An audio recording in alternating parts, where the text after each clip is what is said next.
G'day everyone and welcome to another wonderful episode of the Warhammer Meta Chasers as we creep towards 100 episodes, something that we haven't noticed up until this moment. This is technically episode 97 of the Warhammer Meta Chasers, although we have been under various guises and names in the previous past, which shall left unknown. Hallowed Antiquity, as I call it. It was only like 2 years ago. That was not that long ago. I actually had no idea until you just brought it up right now. I was paying attention to that. I kind of buck wild. We're probably into the 200s technically across the various iterations. Great show, but thanks everybody for joining us. We've got 3 fantastic events. Naturally, you can see Dying Sanguinius to your left because Paul is off at a concert doing some gallivanting. But I am joined by the wonderful, the mogul himself, Dustin Henshaw. Hello, mate. Hello, everybody, and hello, Adam. Good to see you again, my friend. You too, dude. We got 3 fantastic events from 3 absolutely completely different regions of the world. We have the Palm Springs Open, of course, from California, USA. We have China Warhammer City Tournament from the Guangdong province of China, which is going to be really awesome to have a look into their meta.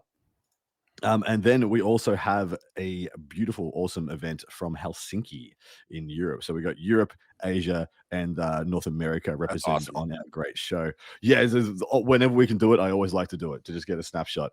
And unfortunately, things are very similar everywhere. It really is now I'm sad. It really is a global meta. The show's over, guys. See you later. Hope you enjoyed it. Now you know. But everybody's doing the same thing. It's just Death Guard. That's fine.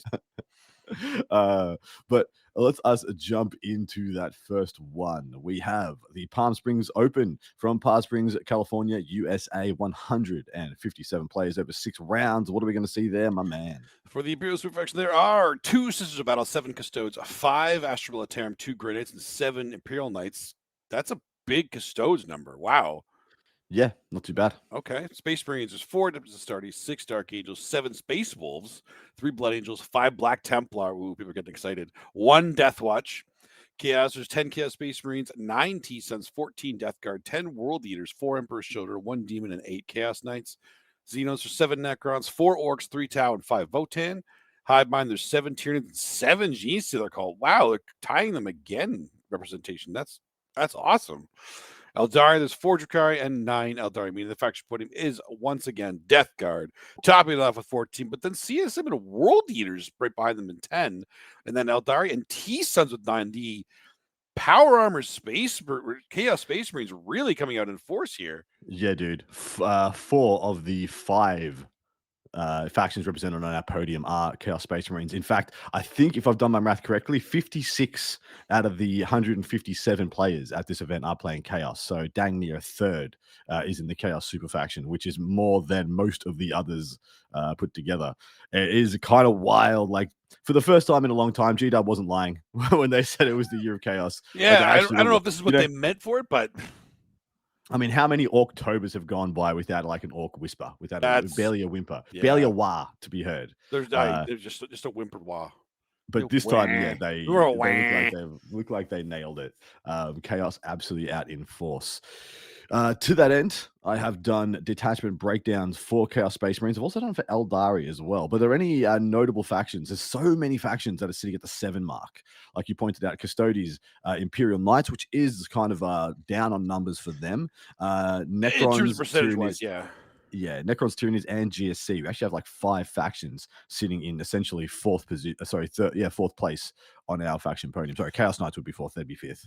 And yeah, it's wild. Also, I'd like to say we did call it. We absolutely called it. Like absolutely no net from the 3-point line said that Eldari is going to go away for about a month and then it's going to be back, and like nothing happened when Ynnari got nerfed, as everyone totally figured out that there's like 4 very good detachments still in your book. Yeah, they still work very well, especially in the meta that we're in right now, which is very like Death Guard and Knight heavy, which apparently CSM World Leaders coming back into it too.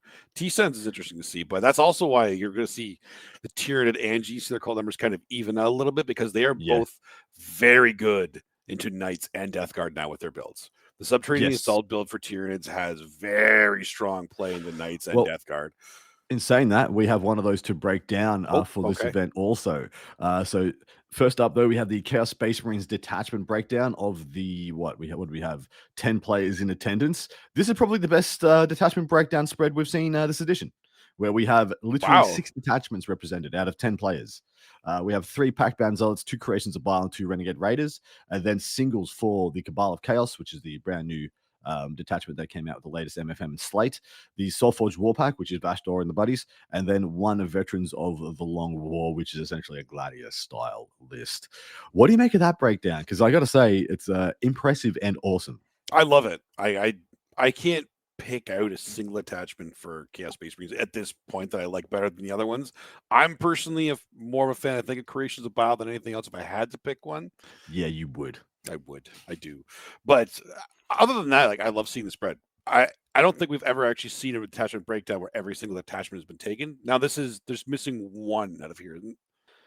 Like no, they have like 11 to 12 detachments now. Oh, right. So yeah, but still, it's pretty. They've got as many. They've got as many as the Starties do, technically. Well, at least 6 are represented here. So most of the attachments for most other factions. That's something to be said. Pretty much all the ones worth playing are being played, which is fantastic. I haven't actually seen the Cabal of Chaos being used, so I'm curious. Yeah, Chaos Cult will be the only one that I think is pretty good in this meta that isn't being taken, and that's because I assume people just have, self-respect and just aren't keeping up with their planks, because that's what you got to run. And yeah, pretty damn good spread for the Chaos Space Marines. Really happy to see so many detachments in viability at a 150 plus player event.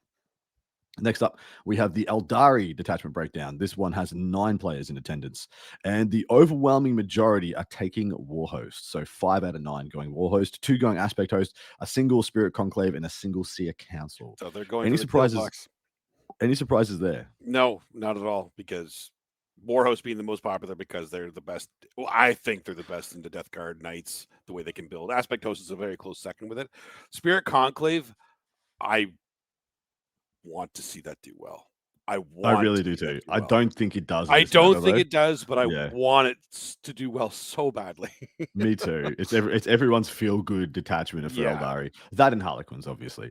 So in this edition, at least, I have an instinct about Eldari detachments because I think Warhost and Aspect Host are pretty much dead even.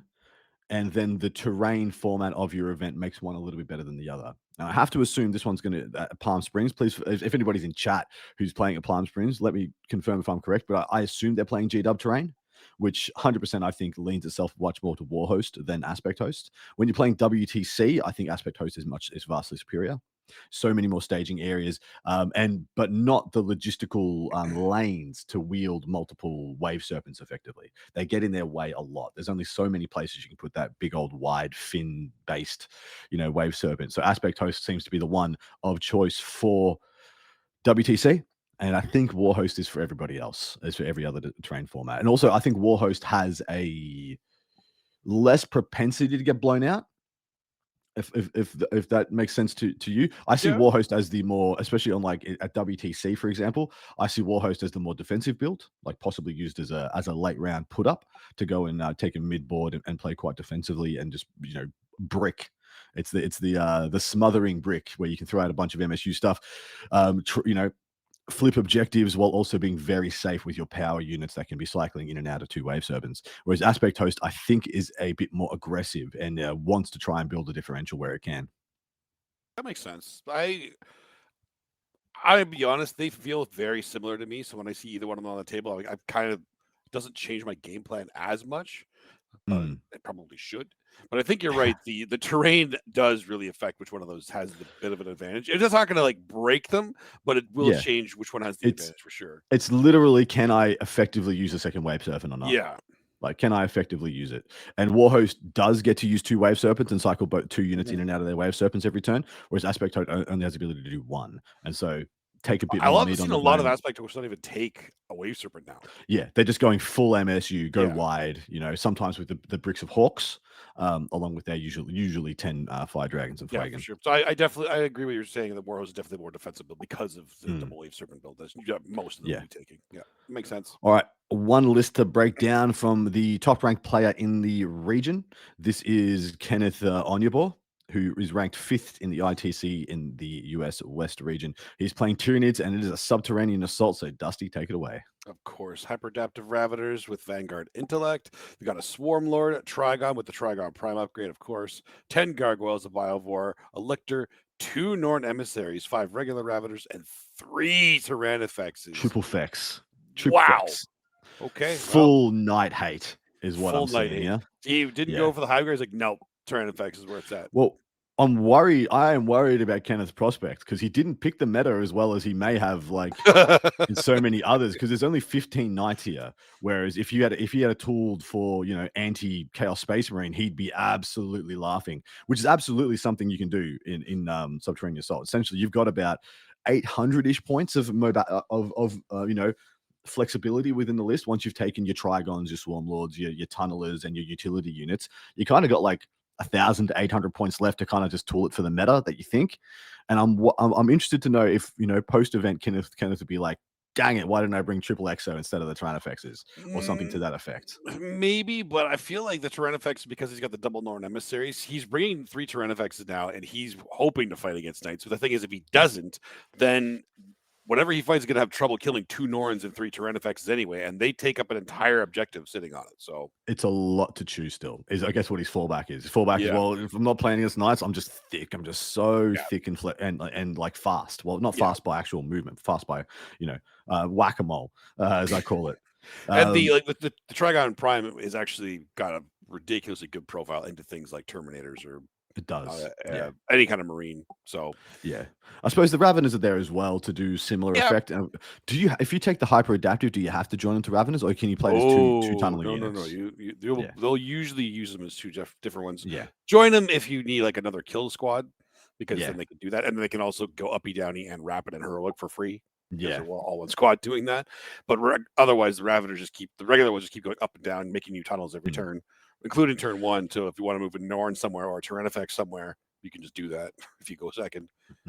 Of course, the Trigon Prime gives it a much better melee profile and synapse. What does Vanguard Intellect give? I believe that's the Deep Strike turn 1. Nice. So you can turn 1, get a tunnel going. Yeah. So I like that.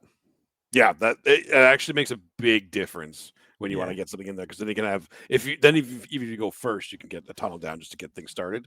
But going second with Subterranean means you can get 2 tunnels down. Well, he only has one Ravager. So you can get 2 tunnels down, which means he can port something somewhere where he needs it, even if it's on the ground, and he can pick something up on their turn. So something else that doesn't have deep strike can still come in, basically deep striking, and he can have like 2 Tyrannifexes or 2 Norns on an objective.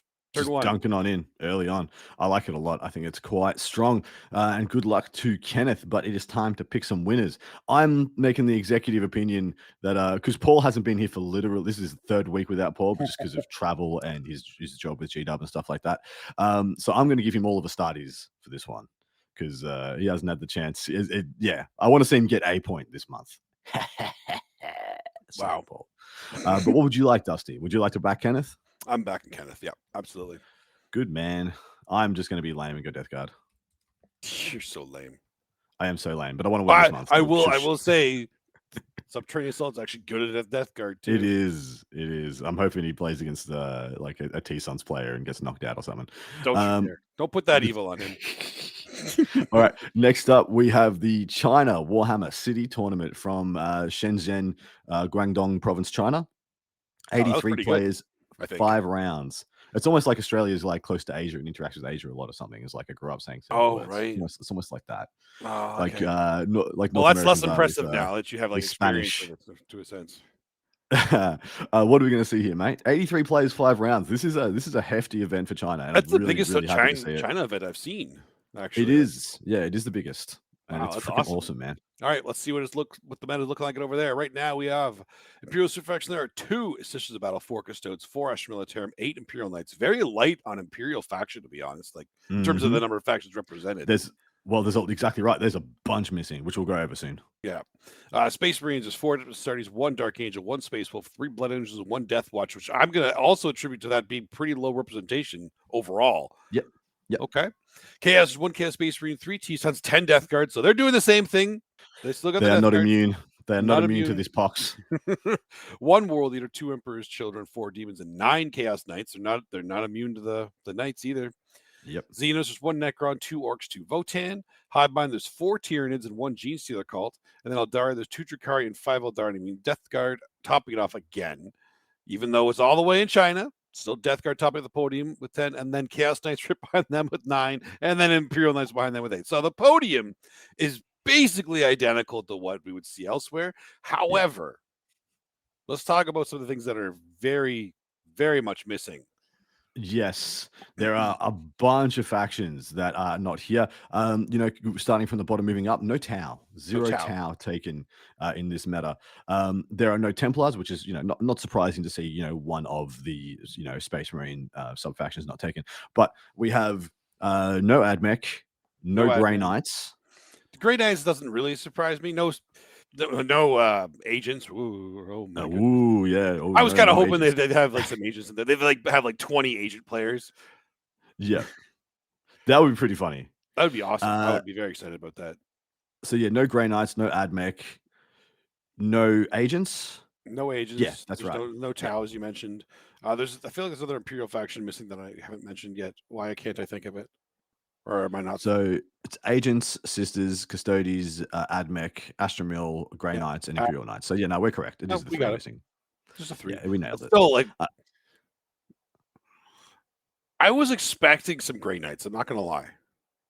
Yeah, I don't know why. Just because of the jank that they have, Yeah, I always expected to be one Grey Knight diehard in like every region. Mm-hmm. Also, Tau players. I expect there to always be like a couple of Tau players everywhere as well. I did think they had like at least a little bit of popularity in every region, but maybe not.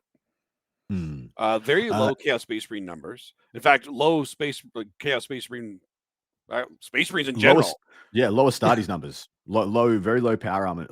Very low power armor. Astartes numbers, chaos or otherwise. Aside from Death Guard, which I don't count for power armor because that's not. Death Guard has absorbed all into one. Like there are more demons. There are more. There are more demons than everything except for vanilla Astartes when you go against all the power armor factions. Whereas the Xenos are very low as well. Only 1 Necron, 2 Orc, 2 Votan, no Tau, like we said, and then decent numbers for Eldari, and still managing 2 Drakari players as well. With so many, a good handful of factions not taken, would not have been surprised to see no Drakari, but here we still have 2. Hivemind actually equaling numbers of the Xenos. It's kind of crazy. That is, that is pretty wild. That is pretty wild, actually. That's 2 factions versus 4. So yes, and reckon them. We have one of the top players in attendance who is representing their nation at the WTC for Team China in 2025. This is Ran Shen Li playing Thousand Suns Grand Coven. And this is just a good list. Like, straight up awesome list. It goes off with Magnus and then, of course, a Demon Prince with wings, which I call a wince, which is what Dustin does when I say that. You got Exalted Sorcerer on disc with Incandatum. Then 2 Infernal Masters, one with the Vortex, one with the Unbelievable Crystal, and a Sorcerer and a Shaman. So very Hero Hammer heavy here. Then we have 3x5 Rubiks, a Rhino, 2 Vortex Beasts, and 3 units of 6 Enlightened with their great bows. Very little fat on the bone because I suppose some compromises have been made to get extra casters into this list to make sure you always have the double and or triple redundancy to get off all your amazing abilities like your Pseudo Oath of Moment, your Doom Bolt, etc., and your extra moves. So I think this is a great list. It's probably got one more character than I would have taken, but I get it. I get it a lot. And I think this is a very powerful list that just goes like everything is just a power unit essentially. That is a lot of Enlightened with great bows. It's all of them. It's all of them. It's all you can take. Yeah. Wow.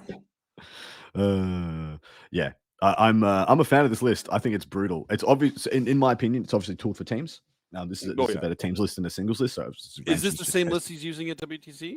I believe that's the case. Yeah, I believe that's the case. Yeah, I mean, at this point, you probably should. It's after list sub. You wouldn't play anything else. You wouldn't play anything else. But yeah, this looks to me like a teams list that's just built to get a differential. It's built to be a punishing list because there's no like little units, there's no cultists, there's no spawn, there's no 10 units, 10 Zangors or small units of Enlightened to go and do your actions and things like that. It's just going to kill you. Yep. And it's going to do a good job of it. It will do a good job of it. Yeah, it's a very nice list by Ranchin. I think there's 2 other WTC players in this event also. So, pretty good level of strength here. Are we going to be generous and give Paul Astartes again? Yeah. Wait, what's his score right now? Okay. Yeah. Look, he hasn't been here, so he's just been defaulting to Blood Angels and getting donuts. So we're going to throw him a bone. Hey, is that his fault or is that the Blood Angels' fault? He's a good egg. No, he's a good egg. Let him get some points. If he gets points this week, he goes back to Blood Angels next week. Okay. Well, he should be here next week. It's true. It's true. He actually will have a say. Kind of has to. Who am I going to back here? I don't know. Because I don't think any of the WTC players in attendance are the Death Guard players. So that means that likely the strongest players aren't on the podium picks. So I'm going to go to the Chaos Knights instead. I'm going to go Chaos Knights. What would you like, brother? I'm going to take the Thousand Suns. Yeah, it's hard to pass up when you just know hands down there is like one of the top players in the nation playing a very, very powerful list. Yeah. All right, one more event. Brave New World from Helsinki. So Brave New Hive World. Hive World. Make sure you. Yeah. Sorry, guys. Sorry, all our wonderful viewers from Helsinki, which is in Finland, of course. This is 75 players over 5 rounds, and once again, there's a bunch of factions missing, and this might be the most whimpered Imperial super faction that we've seen in a very long time. But take it away, mate. All right. So in the Imperial super faction, there are 4 Sisters of Battle, 1 Admech, 1 Astra Militarum, and 1 Imperial Knight. What? Yep. No Custodes first up, which might be a first. Might be a first for this edition. Like no Custodes, it might be a first. There's no Grey Knights again, and of course no agents, but still only a single Imperial Knight is buckwild. I love this meta already. More Sisters of Battle than all the other Imperial factions combined here. Well, I've been waiting for people to come back to Sisters to realize that holy crap, they're actually really strong and very good in this meta. Yeah, they are, because they pack a lot more fit for purpose weapons into thick targets with miracle dice to back up all your misc melter shots that you can just have sprinkled over every unit, and then they are doing what Astartes do for cheaper. And so I'm a huge fan of Sisters in this meta. I think they have a great swathe of awesome abilities and rules.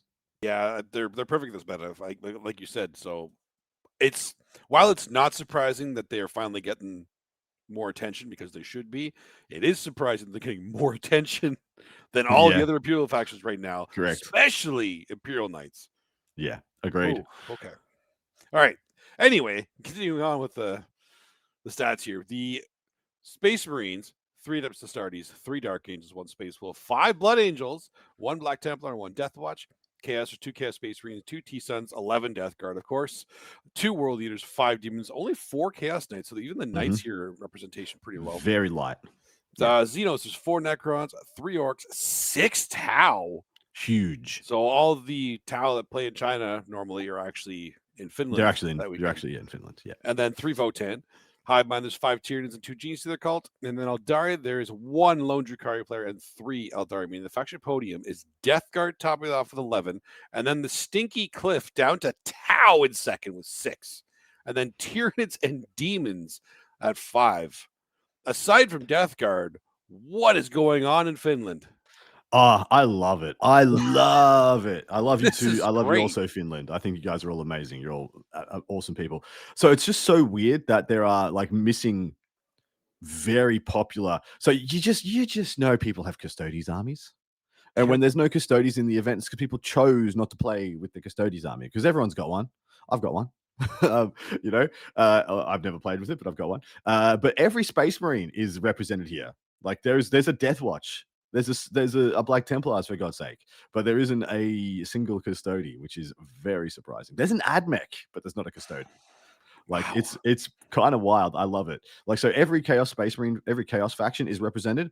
Every Xenos faction, every Hive Mind faction, and every Eldari faction. It's only the Imperial factions that have not been taken, that have been snubbed by the Helsinki community. I'm here for it. I think it's fun. That's crazy. What the hell is with the 6 Tau? Really? Like, actually, with this many knights that are not here, Tau, what are they here to fight? What are they ready to fight? Power Chaos armor? Space Marines. Because Yeah. I mean, they will. They will. They'll do a good job of it. That's one of the things that I think they've got really good amounts of in their book. They have really good amounts of anti-MEQs or marine equivalent Yeah, firepowers. Like absolutely. you can really tool a Tau list to just maul its way through Astartes chassis. But then they can't. If they take those profiles, you aren't taking profiles that kill knights, so you can't have both. And that's one of the issues with Tau. You don't really have units that are good into everything. It's like I've got a broadside with a heavy rail rifle. It has to shoot into a 4+ invuln death shroud. This is bad. This is real bad. Did I rip a 6 for the dev wounds? No, well, suck eggs. Your unit did nothing. It's a very expensive unit. And God, we know the death shroud are not pointed accurately. So very cheap unit. But then you're like, ha, nice Canis you don't have anymore. And if you're really good about it.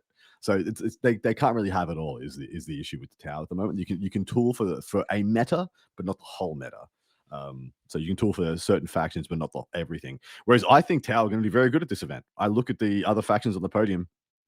I think they're going to do pretty good. Yep. If they're built for purpose, they shred the two factions directly below them, the Tyranids and the Demons. They absolutely punish because they have quality screens for the subterranean assault. A little bit of small arms fire from things like breaches and even just drones and stuff to help to clear all the gargoyles and all the jails and things like that. And they also just have quality transports that help them get through a lot of the missions. So I'm a big fan of Tau into this meta. I think Tau can do very well. To that end, I've done the Tau detachment breakdown. There's only six players in attendance, so it wasn't extensive, but I did want to have a look-see. We have, of the 6 players, we have half of them taking Montcar, which I think makes all the sense in the world. A single Carrion, a single experimental prototype Cadre, which is the Grotmus detachment, and a single retaliation Cadre, which is essentially the one that's built pretty much exclusively around crisis suits. I think Montcar's where I think Montcar's where it's at the moment. Not a single Kroot one. No Kroot. Yeah, for some reason that was a short-lived little. They put their points up. They peaked, and then they died. Yeah, did they even peak? Did they even? They peaked as much as they've ever peaked. Yeah. Well, I was hearing about the Kroot menace for less than 3 weeks before the MFN I came think out. 3 weeks is actually exactly how long it was. Yeah, they got 3 weeks of being like, "Oh, this might work," and everyone being like, "Oh, maybe this might work," and then bang, slap that ball out of your hands. So yeah, bit rough there for the old Kroot. Just enough time to buy the Kroot and start building them. Oh, it's the worst. Conspiracies. But I like Montcar. I think Montcar's where it's at for me personally, because of the flexibility and the speed where you get to play the early game. Because one of the issues, and I guess it's not as big an issue here, but the reason I like Montcar is I feel like it's the one that's better into Knights because it plays the early part of the game where the Knights will win. They will. If the Knight player is like playing Lords of Dread or an Infernal Lands or big boy Imperial Knights, they're going to get on top of you and kill all your anti-tank before you power up in Carrion. They're just going to rush you down while you're not optimized, and they're going to try and gut as many of your anti-tank pieces as possible. Mm-hmm. And if they got Lords of Dread, they're going to have the whole table stickied by the time that happens as well. By the time Carrion turns on, they're stickied for 4 objectives and they're on top of you inside your army. Montcar, I feel like, is a bit more proactive, gets out on the table, can keep the fight in the mid-board more effectively, and still packs, very, very high quality firepower. That's good when you need it to be good. Because, I'll say this to you. Do you think you can win a game of Warhammer if there's 4 big knights left on turn 3? Do you think you're going to win that game if they still have 4 knights left on turn 3? Bottom or top of 3? At the end of turn 3. After you've turned, that's at the end of battle round 3, if they still have 4 big knights, are you winning? And legitimately, I'd probably say 80% of games, 90% of games, freaking no, you are gone. Yeah. It's already over. So I think you need to get on your black, and so I back the Montcar as the detachment of choice. All right, we have one list to break down here. This is the Team Finland WTC captain, Juni Haavisto. You try. You have a crack. Juni Haavisto. We'll go with that one. He's playing Eldari. He's playing Eldari, and of course, he's playing this list to the WTC, and it's a fantastic list. He's got a war host, so this is what I was talking about. This is what I'd see as a more defensive Eldari build for the team's format. He's got an Autark with Timeless Strategist, which I'm going to look up in a minute because I can't remember what that does. Then a triple pack of Phoenix Lords, being Lycus, Fuegan, and Jane Zar. Then we have 10 Storm Guardians, 2 Wave Serpents. There they are. A double package. Yeah. Then big unit of 10 Dark Reapers along with 2 units of 5, and then 10 Fire Dragons, of course, to go with Fuegan. 2x5 Banshees, 1 to get each Janezar and the Autark, 5 Rangers, 2 single War Walkers to proc off some extra AP, which does really help the Dark Reapers in the current meta, which is what I assume that's what they're for, because God knows you don't need it with the Fire Dragons. And then 2x5 Warp Spiders. So this is a pretty good MSU package around your 2 big bricks, being the Dark Reapers and the Fire Dragons, that are comboed with quality characters jumping in and out of Wave Serpents. And that's pretty much how it plays. It's going to try and control the board whilst putting the Wave Serpents into good, usually they'll be sitting in an L, behind an L, and then you'll be jumping out, shooting something, jumping back in, going through that wall when you disembark every time as well. And it's a very powerful thing to be doing when you can keep recycling through the Wave Serpents. And then your opponent has to have the movement. They have to have either the fast gun good movement to go and look behind that L, blow up the firepower to kill the Wave Serpent, usually in 1 activation. They have to kill the Wave Serpent, which is actually very hard with their -1 to wound invuln, will be in cover, and etc. And then have a charge solution to go and kill the unit that gets out, essentially. So it's actually really hard nut to crack. It's one of those problems you lay upon your opponent and be like, can you deal with this? Otherwise, I'm going to score this. It's a very, very good list. Yeah, this is the kind of list that can do a lot of damage. It also still has the MSU aspect that the Eldari are known for. So it can score, it'll kill. Like it's pretty well tuned. Question for you, mate. On the weekend, I played Infernal Lance Chaos Knights. I had an Atropos who was toughness 12, comes with 28 wounds. I rotated Iron Shields with the Infernal Lance has, and I popped my Infernal Lance token. So I was toughness 12 with 28 wounds, a 4-up invulnerable save, and a 6-up feel no pain. How many wounds do you think Fuegan and his 10 Fire Dragons did to me? I feel like this is a trap to say too low of a number that it should be. So I'm going to say 20. Oh, way too low. They really? One-shot me and then some. So they have sorry, I can't remember I think he was playing Aspect Host, so this may be a little bit different metrics, but he had lethal sustained crit 5s, 4 rolls to hit wound damage on this unit. I think he did like 43 through the feel no pain. Just like, boy. Can you not make any invulns either? Oof. Well, he's got sustained crit 5s with 4 rolls to hit. Whatever. And unit of 10 plus Fuegan, so it's 12 shots, and I think he ended up with something like 18 wounds going through. And then I was like, okay, I'll save. I think I saved 1 less than average, so I think like a full 10 went through, and he just like yeet high rolled the crap out of me with +3 on all of them in melter range, and then the fire pike, and then Fuegan. That was the next question. Were they in melter range? Because if they were, of course they were. He was. So I made the trap. So I made the trap that if he wanted to shoot me in melter range, he couldn't get back in the Wave Serpent. So I'm like, you can get me. And if you get in melter range, you probably kill this guy, but it is iffy. I could scam you on the 4+. If you shoot me from outside melter range, I don't think you can kill this guy, because like, let's say you get the 9 D6 through rerollable just for D6s, and then I have a 6-up feel no pain, 28 wounds. It's actually really hard to get that. You have to put like 32 on me to get past the feel no pain, probably even 33, 34 to guarantee like 34 damage. You have to roll on your 8 or 9 D6s that go through. It's actually mathematically very hard to do. In fact, improbable even. So he has to get in melter range to do it. But if he gets in melter range, he doesn't have the movement to get back in the Wave Serpent. So I'm like, you can take a swing at this guy, and I'm going to let you. But if you want to guarantee he dies, you got to come all the way in, and I get to get you back. And that's how it worked. So I did lose my boy, but I got the Fire Dragons. Still a decent trade in that kind of a matchup, though, if you only had the 1 squad.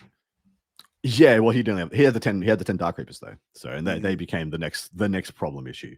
But anyway, fantastic list. I expect to see these lists doing pretty well at WTC. Not that I think these war hosts are going to like put up big differentials, get 15 plus wins or whatever. I expect them to be 12-8s, somewhere between getting 12 points and 8 points in the differential. They're like the drawish with upside for sure. Correct. I don't expect anybody to be able to really punish and get big points on these lists. And so I think the team Finland at WTC captain is onto it.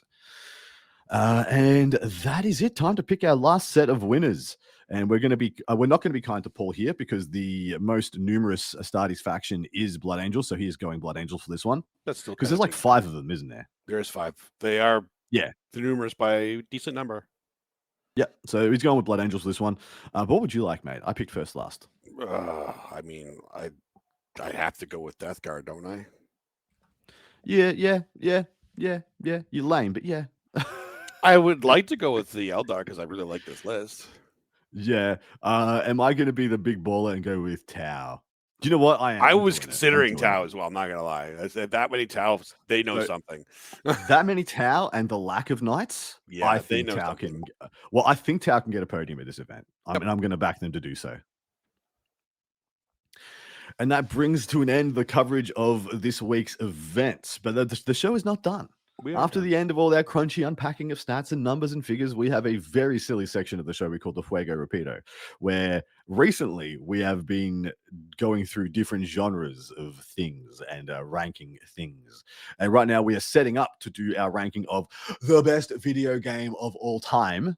And we're going through the different genres and putting in what we think are the best in each genre. And then they're going to go head to head and knock each other out. And it's going to be awesome when we get to the culmination of this and decide what is, in fact, the best game ever made. As decided by 3 absolutely random middle-aged nerds. Yeah. Yeah, correct. So it's going to be a little skewed in that sense. Like, sports games do not stand a chance. Like they're not even. Yeah. Middle-aged nerds are paragons of intuitive thought and wisdom. That's so known. When it comes to video games, I think we are. I think we're pretty much the best people to pick on this set, aren't we?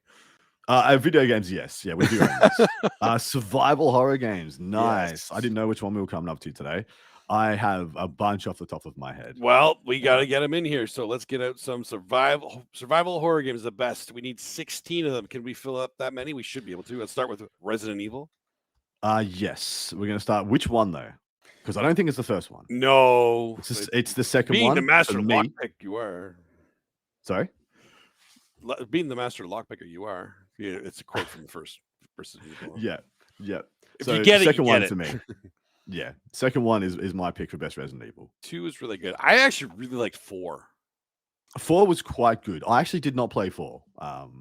Yeah, but 2 was the one I played the absolute crap out of. I tried to play 3, and I was like, it came very quick on the heels of 2 and just felt like very samey. No, that's true. Okay, I'm down with putting 2 in there for sure. Like, we'll go 2 or 4. If we've got space, we'll chuck in 4 as well. Sure, we'll put in 4 for now, and then we'll see where we get. 2 and 4 for now.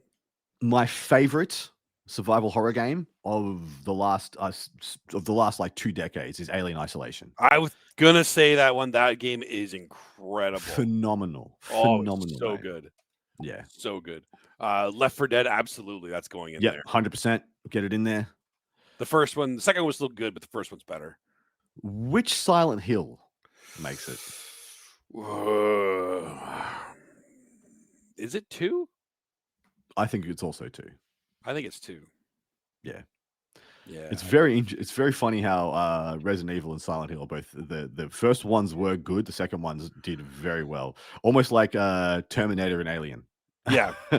So Doom is kind of, it could be a shooter or I would have Doom in FPS. I think that's an FPS though. That's like, I think that's one of the ones that defined FPSs, to be honest. So it really belongs there. Yeah. I would chuck in Amnesia Dark Descent for one of the scariest freaking games ever made. Oh yeah. It's absolutely terrifying. I still have not played much of it because I crap my pants and cease. There's one that's not on here yet that we definitely need to put on. It's The Last of Us. Oh, yeah. 200%. Like Last of Us has to be on here. Like that is a contender for winning this genre for sure. Correct. So it is. Dead Space is another one. Dead Space, big fan of. Also Dead by Daylight, another one I quite liked. Dead by which Daylight is one of the more recent ones. Yeah, see, we're hip. We're with it. with it. Yeah, look at us go. Oh, geez. Dead Space 1, right? Not Dead Space 2, or is it Dead Space 2? I put one. I put one. Yeah, one in there. Fatal Frame? Don't know it. But if you back it, mate, chuck it on. Well, if you don't know, it's going to be hard. Oh, what about Dino Crisis? 100% Dino Crisis. Yes, dude. Dino Crisis for sure.